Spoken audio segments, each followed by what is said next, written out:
All right, good evening, everybody. It's so good to see you here tonight. It is a blessing to be able to open our Bibles together and continue in the book of Mark. We are in the second half of chapter 6 tonight. After tonight, that's hard to believe, there's only 3 weeks left in this quarter, where we'll be stopping at the end of chapter 8, and then in the third quarter, we'll be picking up the second half of the book of Mark and running with the narrative section that kind of slows down into the conversations leading up to the crucifixion of Jesus. So really looking forward to continuing in Mark together. Let's begin with a word of prayer, and then we'll be reading together Mark chapter 6.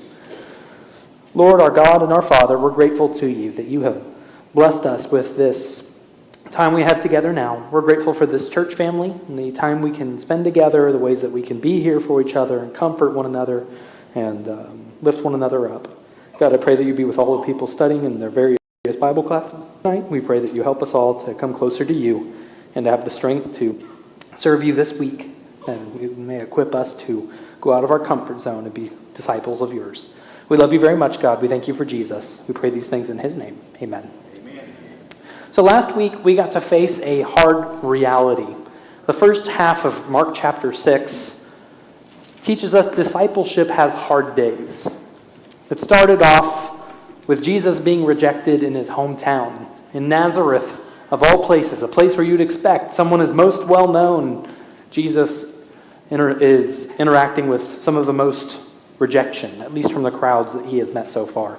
Then Jesus sends his disciples out 2 by 2 into the limited commission where they can interact with people and help them come to know the kingdom of heaven and the gospel of Jesus Christ. But he tells them, expect rejection. Be ready to shake off the dust of your feet and be able to move on and continue.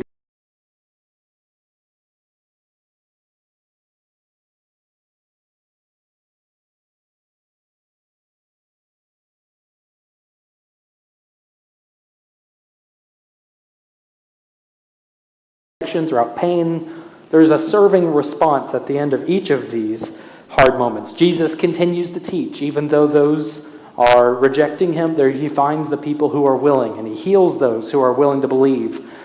The disciples continue to teach even after they are rejected.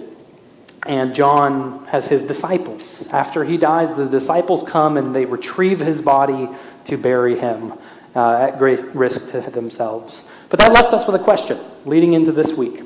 Why continue to serve when there are so many hard days? Why do we continue to serve even when it's hard? What's the motivation to not give up? And that's what the second half of chapter 6, I think, teaches us. It gives us a glimpse into why we keep going. And I'll give you a hint. It all starts with Jesus. Jesus gives us the way that we are able to continue on. We start with the feeding of the 5,000, and then we see Jesus walk on water, and then more healing to close out the chapter. The intensity of those who want to come and find Jesus. Jesus provides for us. That's why we keep going. Before we read, I want to recognize just a few things about this passage with the feeding of the 5,000. This is the only miracle outside of the resurrection to occur in all 4 Gospels. That's something that you'll hear sometimes in Bible trivia moments and things like that. But there's a couple practical things that we need to know about that. First, it's a really important miracle of Jesus.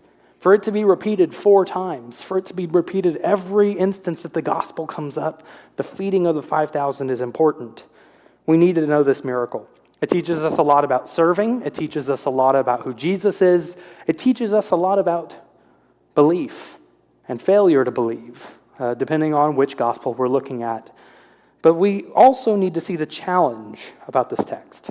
And that's it. It's in all 4 Gospels. And so we've probably read it a lot and studied it a lot. And that means some of you have spent a lot of time in this, and there's a temptation for us to say, I already know that. I already am familiar with that, and so we turn off our brains. So I want to challenge us to read it fresh, not just for information.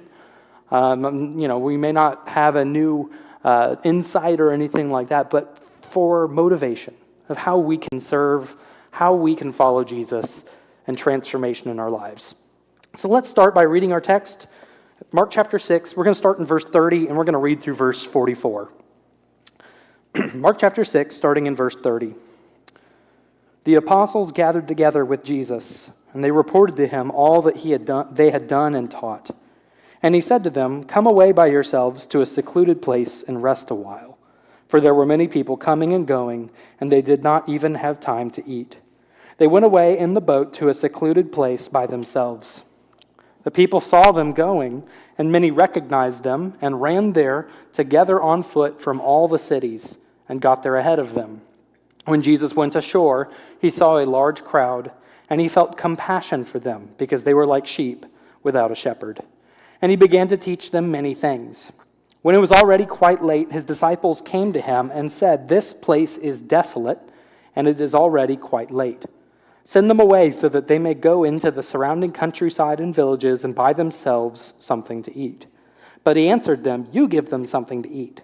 And they said to him, "Shall we go and spend 200 denarii on bread and give them something to eat?"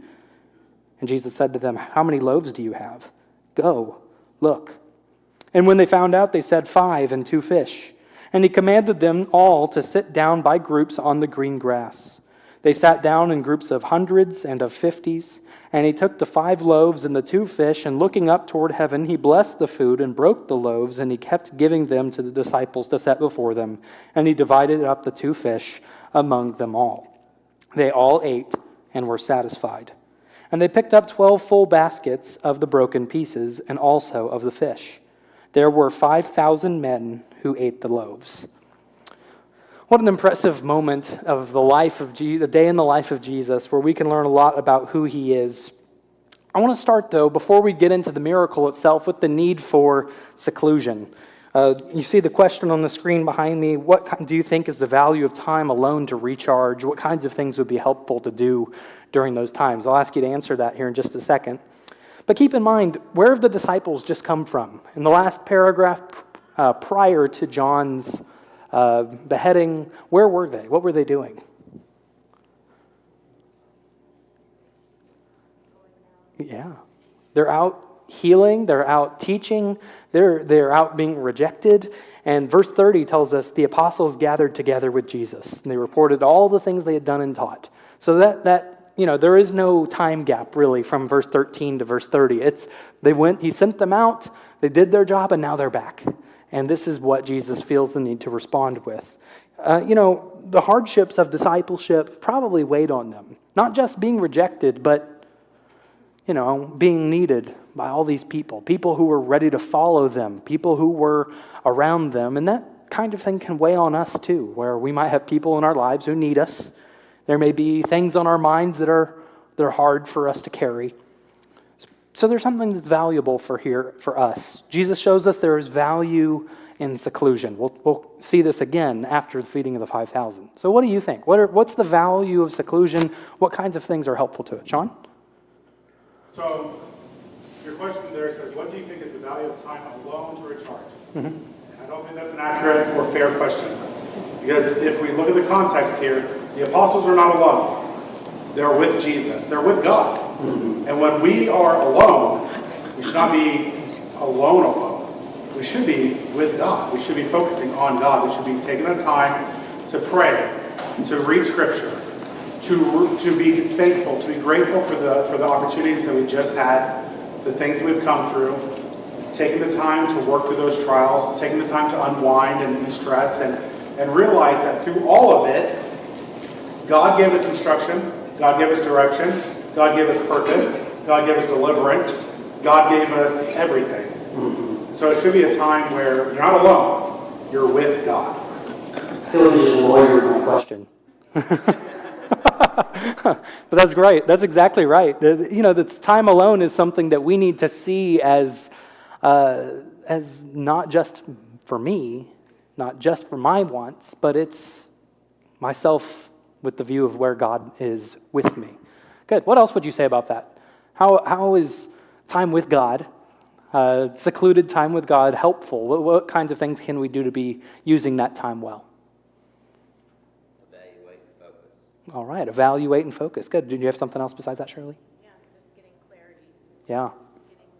Gaining perspective about what's truly important and what's not, and who's really in control. Yeah, absolutely. It's easy, especially when you're surrounded by the crowds and all their needs, to lose focus, isn't it? I mean, what happens when lots of little problems attack us from lots of different directions? I tend to focus on each problem as they come in and get overwhelmed quickly.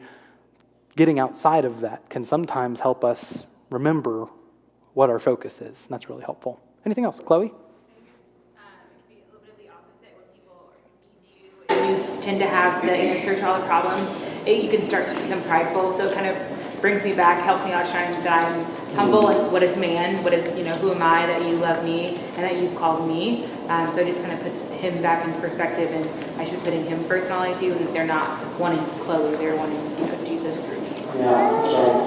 Yeah, more perspective and humility found through perspective. Great. Anything else? John? Like you said earlier, it's John the Baptist's followers who came to Jesus right after the guy they followed lost his head. And he said, hey, let's go to a secluded place. There might be a time in your life when you're just not in a position to really talk to others and maybe you need some time alone. Mm-hmm. But I think it's interesting that when he got there, he saw the needy people. He, switched gears. And I know it's him and not necessarily them, but he put them first.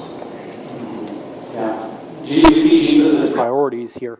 That's why I say we're going to come back to seclusion again, because after the feeding of the 5,000, Jesus will go up on a mountain by himself. And he'll send off the disciples in a boat by themselves where we will catch up with what will happen for them. I don't want to spoil too much of the class.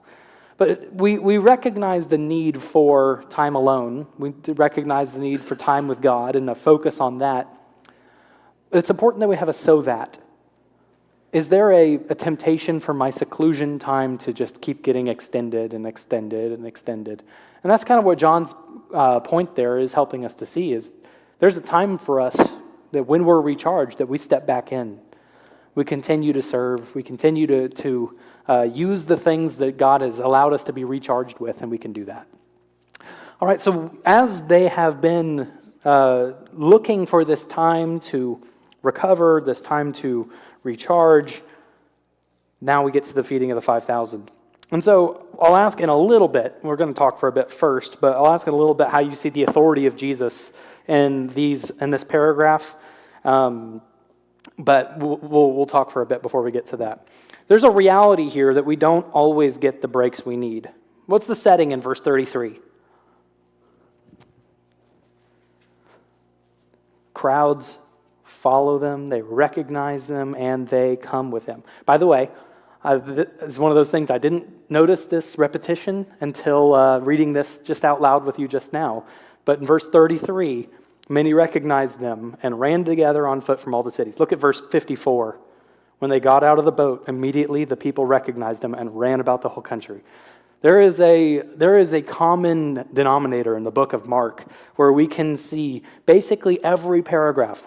If I just told you, close your eyes, open the book of Mark, and what's the setting at the beginning of this paragraph? Almost always the crowds are surrounding Jesus. There is an intensity, there is a pace that is frantic almost, where people are running around. People are coming there on foot. You can feel the desperation here. We'll talk about that more at the end of class. Mark is just consistent. The pace is breakneck speed. How would you react, by the way? Crowds of sick people and needy people are running up to you when you just wanted time alone, and they won't. That's what Ring doorbells are made for, right? So you can ring the doorbell, you can try, and I can say, nope, not talking to you. But we know that's kind of our reaction. If we feel that way sometimes where we can get overwhelmed. But how does Jesus react? Yeah, go ahead, Ari.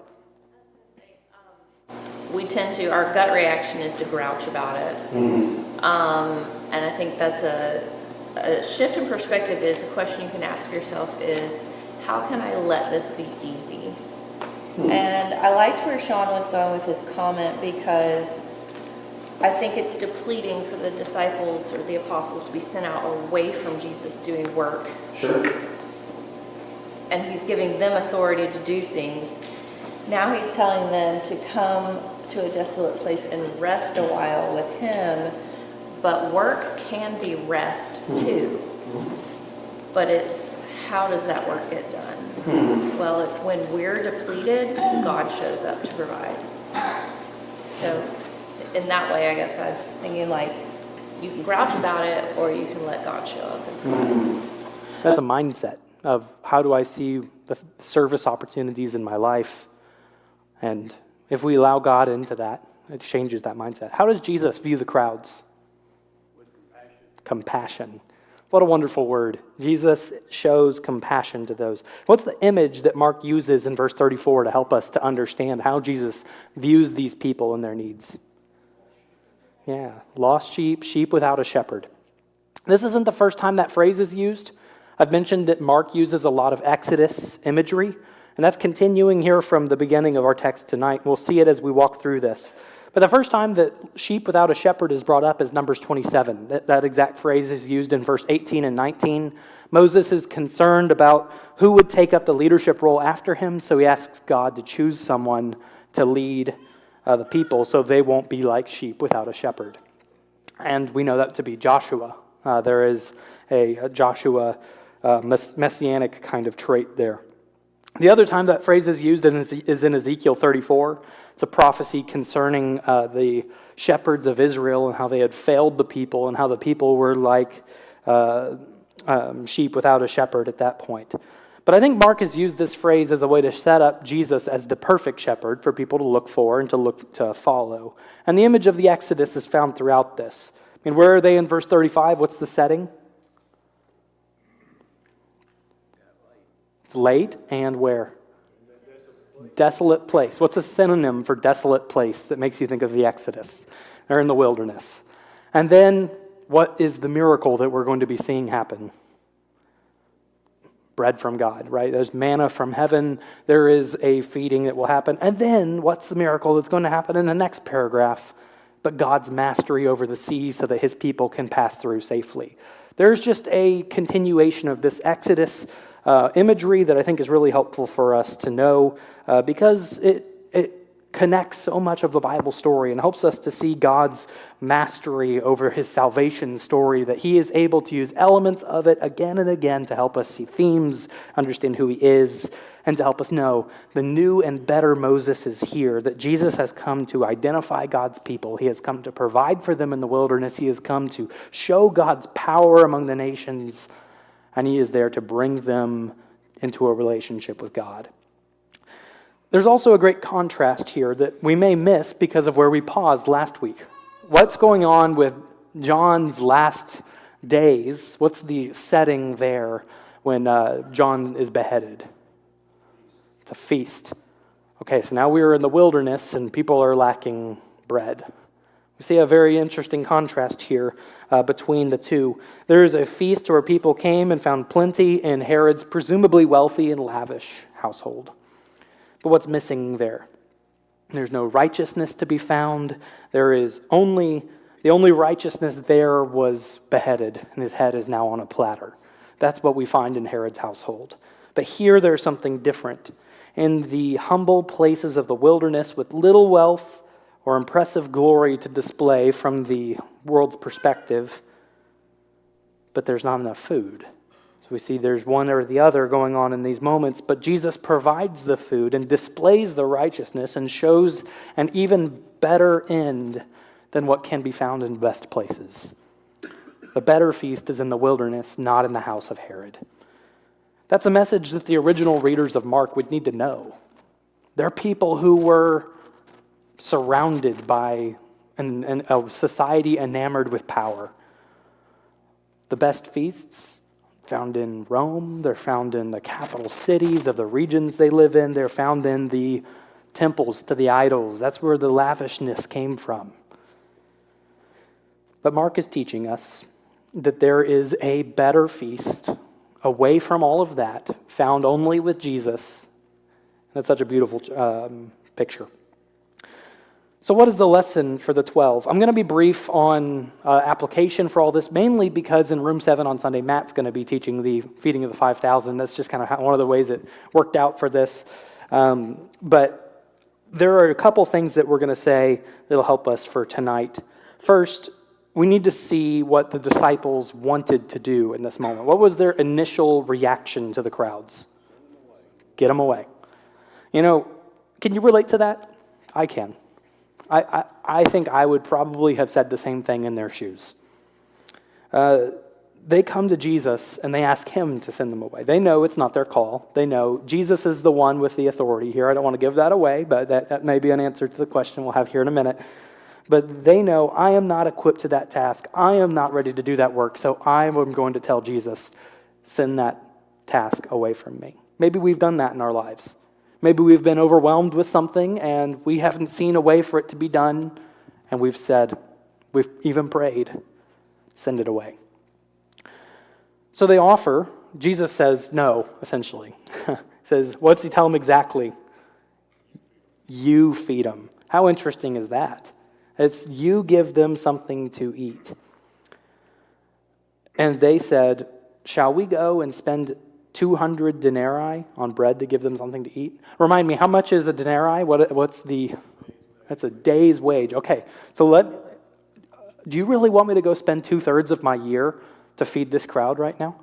You can kind of feel the indignant, tone. Yeah, that's not feasible. I can't afford to do that, and I don't think that's really what you're asking me to do. So this is where Jesus teaches a lesson to them and to all of us. What do you have that you can bring right now? They have 5 loaves and 2 fish. We can always put off serving Jesus until we have enough. Someday my energy will be full, my time will be more available. Someday I'll be more equipped to answer the questions that I don't think I'm ready to now. Someday. We know those things can exist in our hearts. But what can I do today with what I have? That's the question that I think this amazing story gives us. Because who is able to make something even of the little bit of service that I can do today? Jesus is able to take 5 loaves and 2 fish. That's the beginning of a meal at Olive Garden or something. I don't know. Olive Garden may not serve fish. I don't remember. But, that's the starter course, right? And then we see Jesus is able to take that into something and make it feed 5,000 plus the women and children, I'm sure, that were there as well. So that's the first point. Bring what you have. Bring what you have. And that can take us a lot farther than we think it can. Second, the authority of Jesus. This is where I'm going to turn it over to you. How do you see the authority of Jesus emphasized and how he is able to say something and what he says goes in this passage? What do you think? Sean? So I've taught classes, and it's hard enough to get 3 or 4 or 5 kids to be all on the same page at the same time, paying attention. And Jesus commands a group of more than 5,000. We know it's more than because only the men number 5,000. And he says, sit in the grass. And you have them organized in groups of 50 and hundreds. Okay.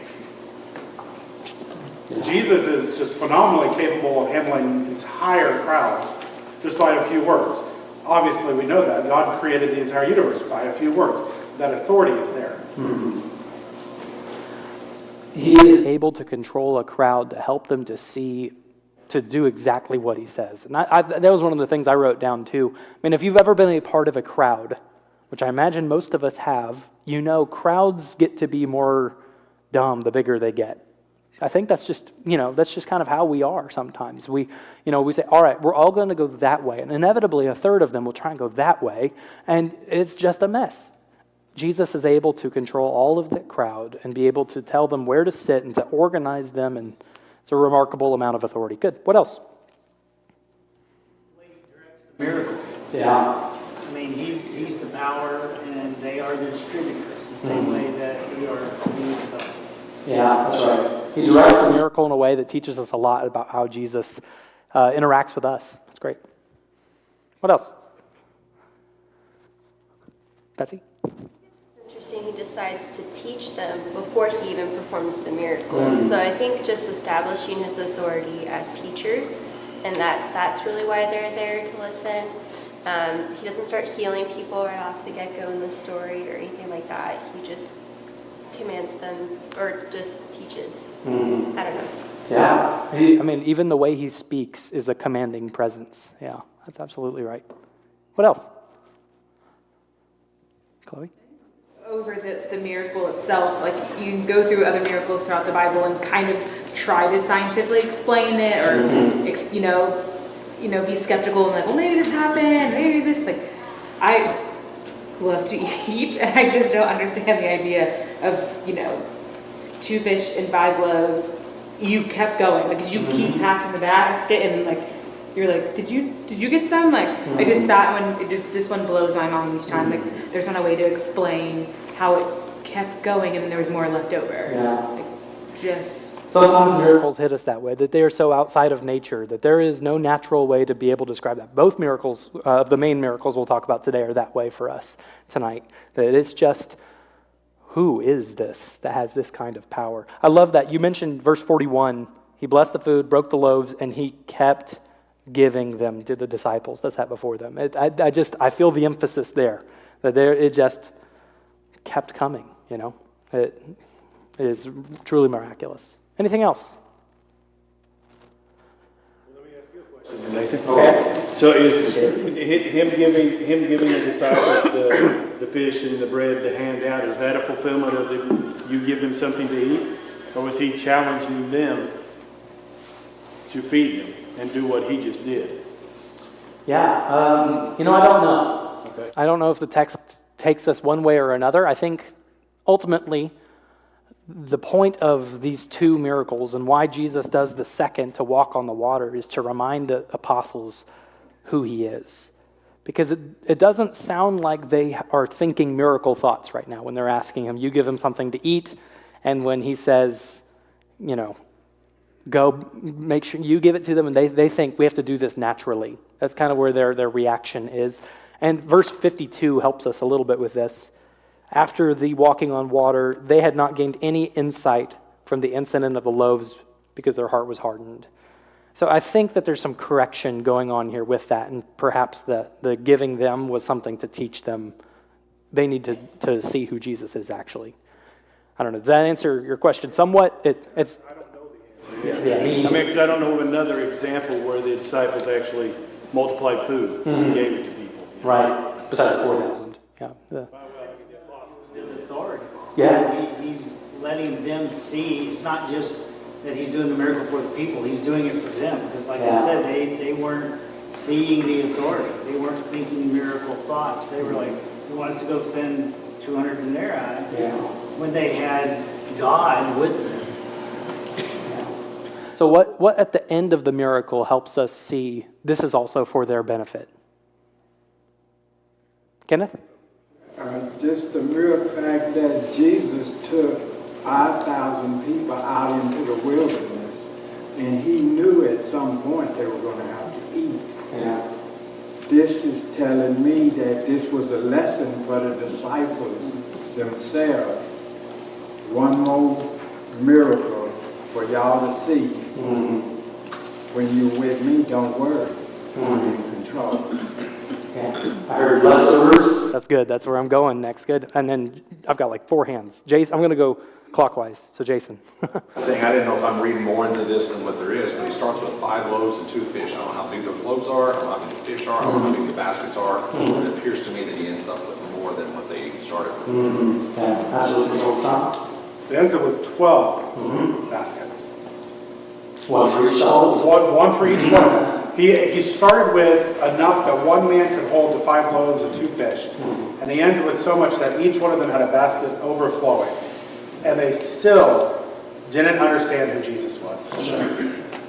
Jim, you guys want to? Yeah, nothing bad. Nothing. Basically, what Sean said. Cool. So when you see 4 hands go at once, it's like you guys are probably thinking the same thing. Go ahead. Similar thing, when Jesus is involved, there will not be lacking. People are satisfied. It is fully done. Absolutely. They all ate and were satisfied. Love that. And Coit, did I see your hand? Well, I know in chapter 6, they sent them out in pairs and told them to don't take any bread, any money. They were taken care of, obviously. And it's almost like, you didn't see that then. 5,000. Great connection. Back in the beginning of chapter 6, he told them, don't take any bread with you. And they were provided for. And here again, they're provided for. Wonderful. the authority of Jesus. Go ahead, Ari. No, you're good. Last one. I was just thinking along the same lines as Coit, it's like when they started this, it said they didn't even have time to eat because they were so busy. So Jesus draws them out and says, let's rest. And the thing about allowing God to work through you is that service is rest, and we can put our worries to bed knowing that when he's done with his work, we're going to get fed too. So like there's always an overabundance in whatever God is doing to where you will also be provided for. And so he meets the disciples' needs as well as everyone else's. And it wasn't work for the disciples. The disciples didn't have to go out to the desolate place and then go, okay, well, where are we getting food? What are we having for dinner out here? There's nothing. They didn't have to go hunt for food. That would have been work. That would have been depleting. But because the crowd showed up, because God worked the miracle, they got fed. And so we see the authority of Jesus. I mean, it's in nearly every verse of this miracle that he has complete control over the crowds, over the miracle, over the disciples. There is one element that Jesus does not control, and that's their response. And I think that's important for us to know, that we need to be very careful with how we respond to Jesus. We need to see what he is doing, and we need to make sure we are welcoming the message of the 12 loaves. Because the question at the end of chapter 4 is still being answered. Does Jesus care about people? Does he have the power to do what he says, who he says he is? I bring that up because the next paragraph is a bookend from that miracle on the sea. We have another miracle on the sea that I think all of those two questions draw these sections together to help us see the love, the compassion of Jesus, and to see his power. And so let's read Jesus in the Sea. I put part 2 on here because it is our second miracle on the water. Verse 45, Immediately, Jesus made his disciples get into the boat and go ahead of him to the other side of Bethsaida, while he himself was sending the crowd away. After bidding them farewell, he left for the mountain to pray. When it was evening, the boat was in the middle of the sea, and he was alone on the land. Seeing them straining at the oars, for the wind was against them, at about the 4th watch of the night he came to them, walking on the sea, and he intended to pass by them. But when they saw him walking on the sea, they supposed that it was a ghost, and cried out. For they all saw him and were terrified. But immediately he spoke with them, and said, "Take courage, it is I, do not be afraid." Then he got into the boat with them, and the wind stopped, and they were utterly astonished, for they had not gained any insight from the incident of the loaves, but their hearts were hardened. Once again, it starts with an emphasis on solitude. Jesus goes on the mountain to pray. I really like the reminder that Jesus prays. I think it's important for us to see that the Son of God prioritized speaking to the Father. You know, if there was anyone who had the power or the ability to stand on his own 2 feet, it was Jesus. But Jesus himself saw his need for time with the Father. He saw his need to spend time in prayer. And so it makes me wonder, why do I sometimes not prioritize prayer like I should? What does that say about who I think I am? And there are a couple reasons I think Jesus is so amazing at prayer. I mean, people continually come to him asking for lessons on prayer. Both Matthew and Luke record the model prayer. The disciples come to him in Luke 11 saying, "Teach us to pray." The reason they do that is because Jesus is the prayer master. He's the one that you would go to. If you ever were to ask for a lesson on prayer, Jesus is where you would go first. And he says remarkable prayers in John's gospel. And then here in Mark, we see his priority of prayer in his day-to-day life. There are a couple reasons why Jesus would be so amazing at prayer. First, he knows the Father. He knows the Father better than anyone. And what that means is Jesus knows what to say to the Father more than anyone else ever has. He knows how to communicate what's on his heart. He is able to speak to God in a way that is just, he's the master. That's why people ask him for lessons on how to pray. They know Jesus knows the Father. Second, he prioritizes prayer like no other. There have been people in the Bible story who we can look at and say, I know them for their prayer life. We can think about Daniel, who had made a habit of praying, so much so that even his enemies knew about his habit of praying. Jesus is one of the people who we see just verses added to the story, to the gospel, where the gospel writers are emphasizing. He stepped aside right now to pray. He set aside some time for himself to pray. Jesus is special in that way. There's more said about Jesus stepping aside to pray than anyone else in the Bible. He lives what he asks us to do. He is a man of prayer. He models it for us. So let's just talk about that briefly for a few minutes. What do you learn from Jesus as the master of prayer for us to learn from? What do you think? He's showing us what a healthy relationship with God looks like. Yeah. Right? So no matter when I'm tired and I go through a day like Jesus just had, I'm going to go to my place and get back and lay down and do my own thing. Jesus makes over and over examples of just going out in secret, praying with God. It's a marker of a relationship with God. Jesus is showing us what a healthy relationship with God looks like. I love that. So that was what his point was. Jesus was showing what a healthy relationship with God looks like. Is that a good summary, more or less? I don't dispute any of that, but we need to remember, too, that John 6 will talk about the fact that Jesus was perceiving that they were going to take him by force and make him king. Yeah. It could have been that this was a temptation for Jesus. Oh, sir. And he needed God right then. That's right. To help him. That's right. Yeah. John chapter 6 is a moment where they try to take him and make him king right after he has done this miracle. Mark doesn't include that detail, but this may have been a very challenging time for Jesus where he needed God's help. Sean, then Sasha. Go ahead. I wanted to hear what he had to say, but the point I was going to make is the thing we learn from Jesus is after hard work, laborious work, a long day, the way to end it, the way to recharge from it, the way to make sure you're still pointed in the way that you need to be going is spending time in prayer with the Father. Jesus knew the will of God because from a very young age he was set to deliver that and to follow that. We can be well-intentioned but off path. And prayer helps us make sure that we're still on path. Sasha?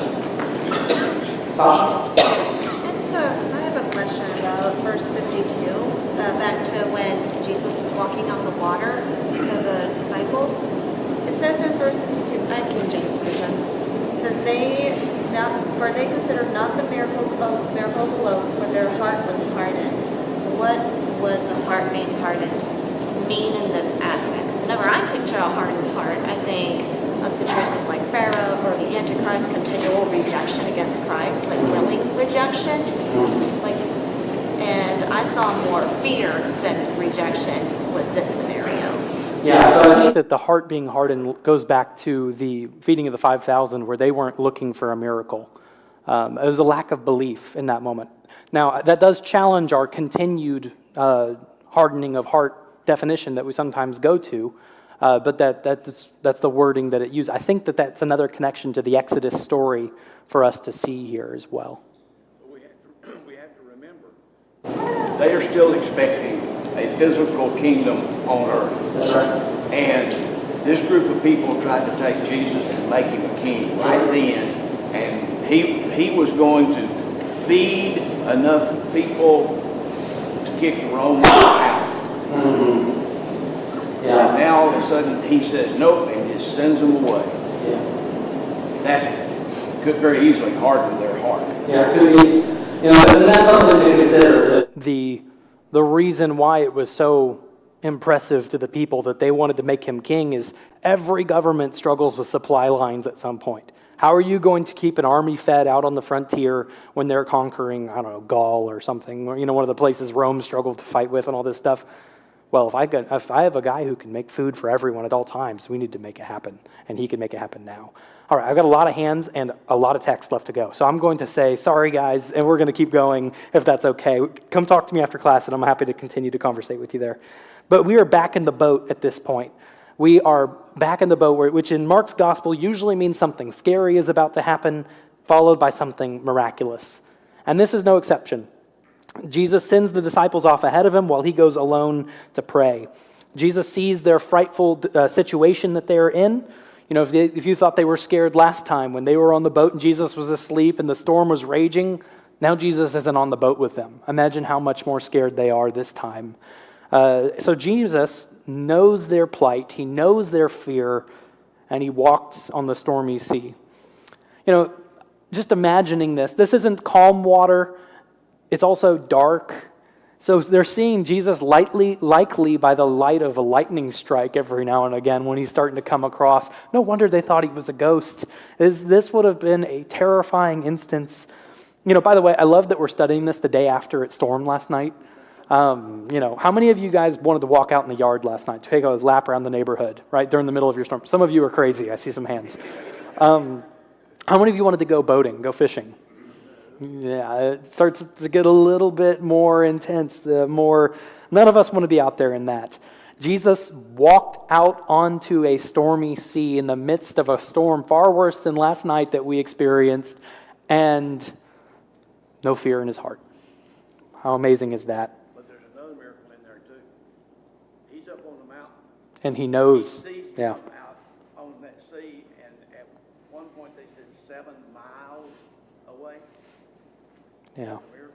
Yeah, absolutely. Jesus has the knowledge to know their need despite the distance between them. And so he sees their need. He feels the need for him to go to them. It tells us what his intent was. His intent was to go to the other side and meet them there. But he changes his plan. He goes by them and he sees them. And that's a puzzling statement there in verse, 48. He intended to pass by them. You know, sometimes Jesus will do partial miracles. We'll see that in Mark chapter 8. He'll heal someone's blindness a little bit before healing it all the way. Sometimes Jesus will hide his identity. We see that at the end of the book of John when Jesus didn't reveal himself to Mary after the resurrection, or in Luke where Jesus didn't reveal himself on the road to Emmaus. There's a lot of times where Jesus puts a little bit of a barrier between himself and the people listening. That's also why he teaches in parables. There's a little bit of a barrier because it gives a greater opportunity for our faith. That we have to meet Jesus through faith in those moments. We have to pursue him. Matthew really shows us this when Peter steps out of the boat and tries to walk with Jesus on the water, albeit only for a moment. So the disciples' response here is fear. I mean, I relate to that, and I think most of us would. I would be afraid too. If I was in the middle of a storm at night, 3 a.m., right in the middle of the fourth watch, and I see someone walk by on the water, I'm scared out of my wits too. Anyone who's not, I kind of question their sanity. But the fear is a theme in Mark here. What do we do with our fear when we are approached by it? Do we walk away from Jesus or do we trust him? And here Jesus gives us an answer. It is I. Take courage. It is I. Do not fear. So then once again we see Jesus shows his power over the sea. He gets in the boat with them and immediately the storm stops. The power of Jesus. But why this needed to happen? The disciples had hard hearts from the loaves. In other words, they had forgotten who Jesus was. If you read back over the reading of the 5,000 in Mark's account, it doesn't paint the disciples very well. John throws them a bone at the end where he adds, "To whom shall we go?" in his account of the feeding of the 5,000. But in Mark, it's a hard lesson, seeing the disciples fail the way they did. But it shows us that our hope is in Jesus. That it's not in the people who lead us. It's not in the people who led the early church, the original audience that read Mark. They weren't able to say, they're flawless people, and that's why I'm a Christian. Otherwise, when Peter struggles in Galatia, he would have caused a real big problem. Jesus is the perfect one. Not only that, it teaches us even the 12 weren't perfect, and Jesus was patient with them. He welcomed them back. He served them through their failures and their weaknesses, and we can continue to serve him too. So there are two main messages of this miracle. The power of Jesus is evident, and the compassion of Jesus is evident. The last thing is the final 4 verses of the chapter. When they land, what do we see? The people recognized him. They ran about the whole country and began to carry people on pallets who were sick to the place they heard he was. Wherever he went, villages, cities, countryside, they were bringing the sick. They were begging him to just touch the fringe of his cloak. As many as had touched it were cured. So I want us to think about, as we close, what kind of intensity does our faith lead us to? Our relationship with Jesus, would we run across the countryside to come find a healing relationship with Jesus? I hope we would. That's what faith takes us to. It's not something where we wait back and let him come to us. We pursue it with all we have. Because if the Son of God is who he says he is, if he can feed us eternally, if he can save us from the storms of life, we need him and we need to run to him. That's why we make it through the hard days. That's why we're able to overcome suffering, because he is there welcoming us. So ready, set, go. All right, next week we'll be in chapter 7. We're going to do the whole chapter next week, so it'll be probably too fast, but looking forward to it.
Good evening, brothers and sisters. Song number 375. The Lord's my shepherd. We'll sing the first and second verses.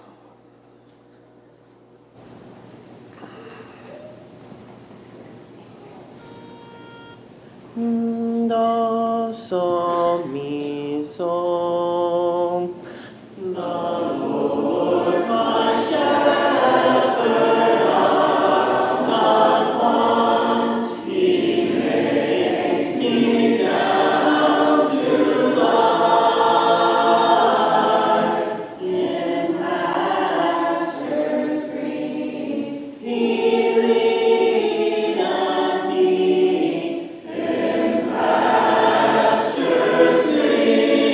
He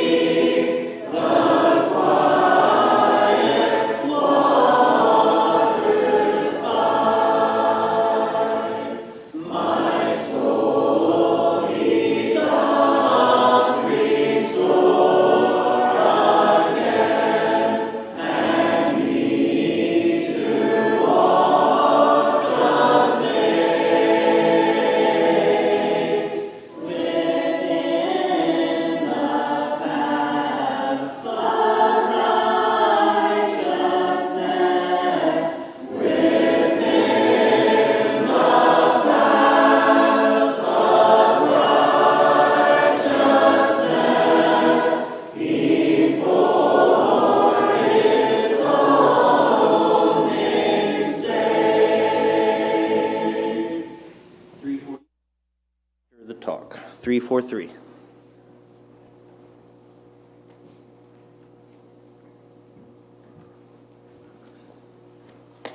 Good evening. Good to see everyone this evening. We're going to change our order a little bit, and then I'm going to make the announcements now. So welcome, everyone. Thank you for being here tonight. I see some visitors. You're our honored guests. Please hang around and let us get to know you a little bit better. And even better than that, please come back and see us on Sunday. We've got spiritual activities at 9:15, class at 10, and then worship services at 11. I would remind you to look at your Castleberry Family Matters from Sunday. There's a lot of good information in there.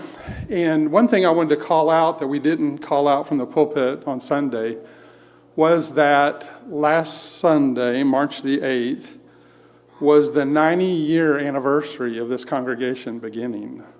So 90 years ago, last Sunday, 76 people, which is a lot to meet at a home, 76 people met, and I think our closest connection at this point is Jana Palmer's mother.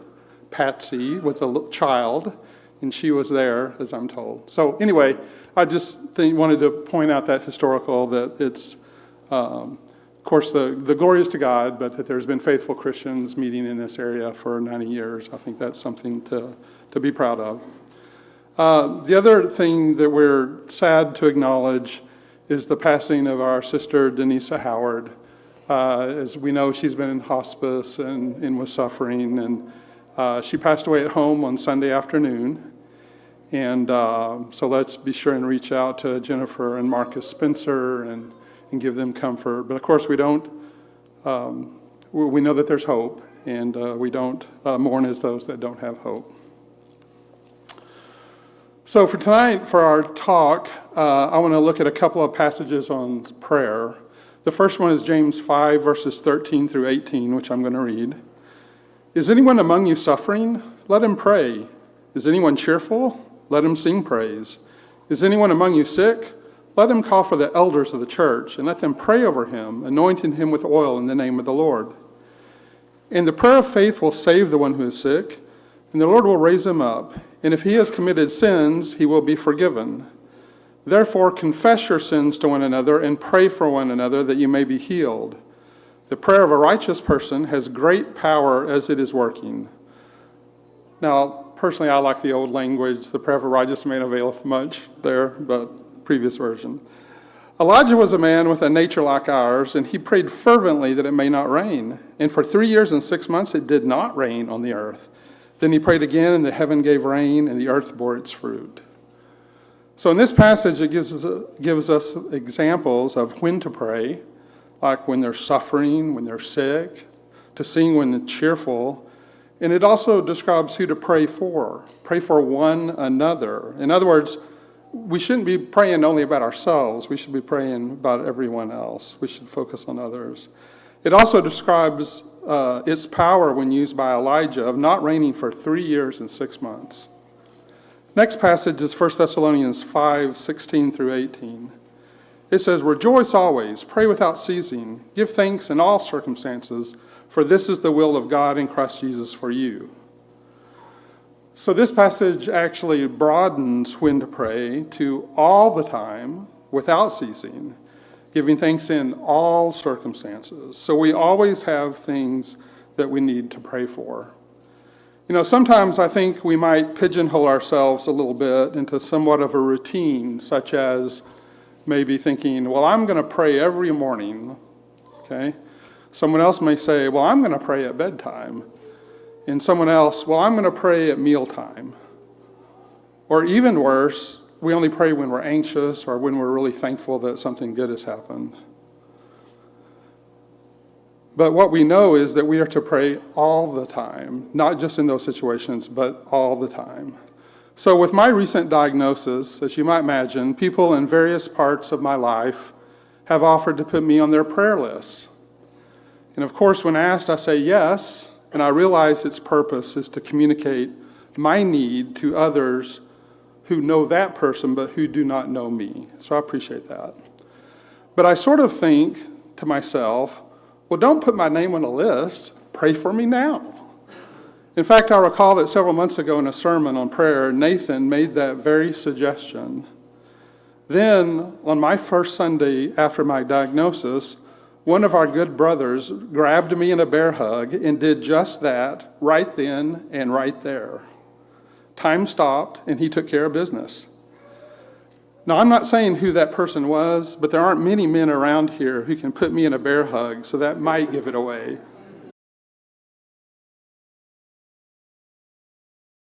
Then by offering a prayer right then and right there for someone in need, in public, who we may not even know. If you're here tonight and would like to put on Christ in baptism or would like the prayers of this flock, please come forward as we stand and sing.